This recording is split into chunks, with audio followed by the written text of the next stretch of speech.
many of us, connecting with other people online has been a lifeline since the COVID pandemic struck.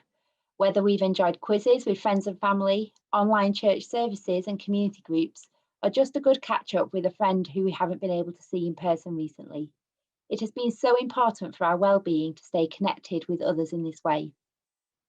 We have also needed to go online to connect with vital services that we need every day, whether that is to do our shopping online, access our bank account, or connect with education or our GP. Being online has become central to our daily lives. According to Ofcom, during the first lockdown in April 2020, the average adult in the UK was spending over 4 hours a day online. That trend has continued, and for many of us, it is now very difficult to imagine a week where we wouldn't need to use the internet at all. This trend has meant that for those who can't get online, they have become increasingly isolated since the COVID-19 pandemic struck. Put simply, if you can't get online, you can't connect with other people and with the services that you need. Refugees and asylum seekers are one of the groups of people where many have struggled to get online and have faced increased isolation since the COVID-19 pandemic began. In this training video, we will use the term neighbours to refer to refugees and asylum seekers who we want to help get online. At Welcome Churches, we find that neighbours is a very helpful term to use, as whilst we do want to help neighbours become settled in our communities, we also want them to be a neighbour to others as well, giving as well as receiving and living independent, empowered lives. There are a number of reasons why neighbours may not be able to get online. Some lack access to a device which would allow them to get online, whether that be a smartphone, a tablet, or a laptop. Or they may have a device but not be able to afford the mobile data or Wi-Fi connection to join in with online community groups. Video calling in particular can use up large amounts of data very quickly, and if you have a limited amount of data on your phone to begin with, refugees can often feel that they need to prioritise that data for other needs. For example, connecting with English classes or calling family back in their home country. Many neighbours can struggle to get phone or broadband contracts as well if they don't have access to a bank account to set this up from. This can also be a barrier to people getting online. For those who don't speak English as well, this also adds to their isolation, as they are unsure where to turn to get support when having to stay at home because of the pandemic. Some have also struggled with the technology and know-how to join in with online groups. So there are many reasons why neighbours are struggling to get online, which has a range of knock-on consequences. Remember, each person that we meet will be different and will have different needs. Have a think about a neighbour that you know. Why might they be struggling to access online community at the moment? The move to living our lives online has not been easy for everyone, and it has been even tougher for neighbors who are already cut off from their loved ones physically. Now they are also cut off from their local community support as well.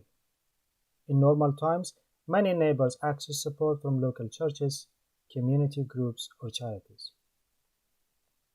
As many of these have been closed since the pandemic began, this means that many people are unsure where to go to get the help that they would normally get from someone they meet face to face.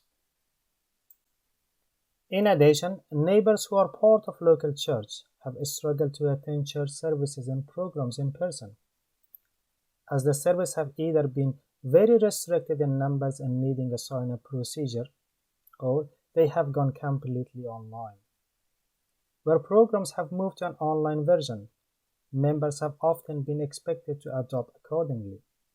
However, many neighbors have not been able to engage with online church meetings and with the prayer and Bible studies if they cannot access the internet.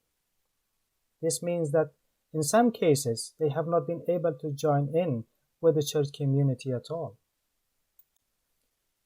For instance, in one group that I am a member of it, we have seen a drop in number of participants since we have moved to online session, and even one of our members could not manage to get online at all, as he cannot read and write in his mother tongue, and digital life is very challenging for him. The pandemic restrictions have led to more isolation and have severely affected people's integration into the local churches and into the community around them. It has caused them to be less independent and more reliant on other people to tell them information. or to help them access services and groups that they used to be able to access in person. Neighbors are also missing out on their community group gatherings where they could interact with each other and exchange information and seek help and support for their challenges and problems.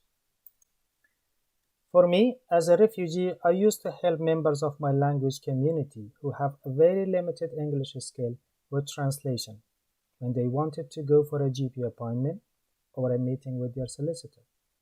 I helped them to open a bank account or with information about accessing emergency services such as an ambulance for medical reasons. Now I am not able to help them easily because I can't be with them physically.